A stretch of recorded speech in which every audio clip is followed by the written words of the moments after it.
Hello बच्चों, let's read the question. The question is an adult weighing 600 Newton rises his center of gravity of his body point 0.25 meters while taking each step of 1 meter length in jogging.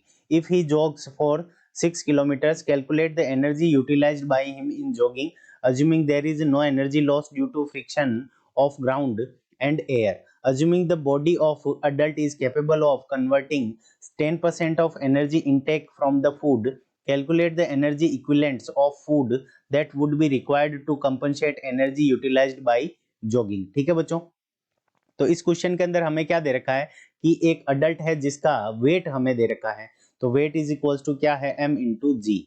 ठीक है बच्चों, m into जी, इसकी value हमें कितनी दे रखी है, 600 Newton's दे रखी है. ठीक है बच्चों, अब क्या होता है कि जब वो जॉगिंग करता है तो अपनी सेंटर ऑफ ग्रेविटी कितनी, अपनी बॉडी की सेंटर ऑफ ग्रेविटी को कितना ऊपर की तरफ मूव करता है. तो h की वैल्यू हमें कितनी दे रखी है, तो h is equals to 0.25 metres. ठीक है बच्चों, 0.25 मीटर्स वो अपनी सेंटर ऑफ ग्रेविटी को ऊपर की तरफ ले जाता है एक स्टेप के अंदर, और वो एक स्टेप कितना लेता है, 1 मीटर का. ठीक है बच्चों, तो जब वो जॉगिंग करता है तो उसकी बॉडी की पोटेंशियल एनर्जी बनती है. तो potential energy PE is equals to कितना हो जाएगा, ईच इन ईच स्टेप, तो एम जी एच. ठीक है बच्चों, तो एक स्टेप के अंदर वो जो पोटेंशियल एनर्जी उसकी जनरेट होती है वो कितनी होती है, एम इंटू जी, एम जी एच. तो यहाँ पे देखो एम जी की वैल्यू हमें कितनी दे रखी है, 600.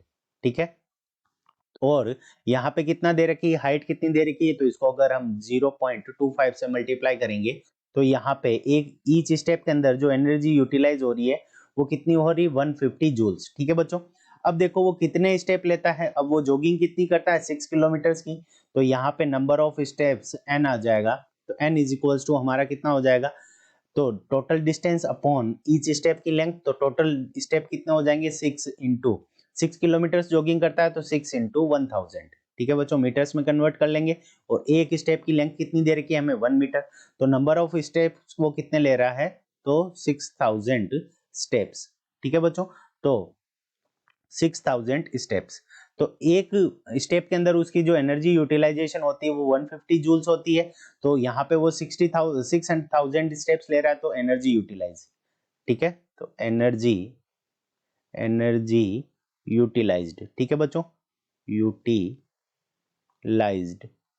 एनर्जी यूटिलाइज्ड इन जॉगिंग. ठीक है बच्चों, तो एनर्जी कितनी यूटिलाइज करता है जॉगिंग के अंदर, तो 6000 इंटू ईच स्टेप के अंदर कितनी होती है, तो 150 जूल्स. ठीक है, इसको जब हम मल्टीप्लाई करेंगे तो यहाँ पे क्या आ जाएगा, 9 मल्टी 10⁵ जूल्स. ठीक है बच्चों, तो इतनी एनर्जी वो क्या करता है, जॉगिंग के अंदर यूटिलाइज करता है. 9 इंटू 10⁵ जूल्स वो एनर्जी क्या करता है, यूटिलाइज करता है. ठीक है बच्चों, अब क्या करता है कि वो केवल क्या करता है कि 10% को ही क्या करता है, यूटिलाइज करता है. ठीक है, कन्वर्ट कर पाता है. तो energy taken in the food, तो एनर्जी इनटेक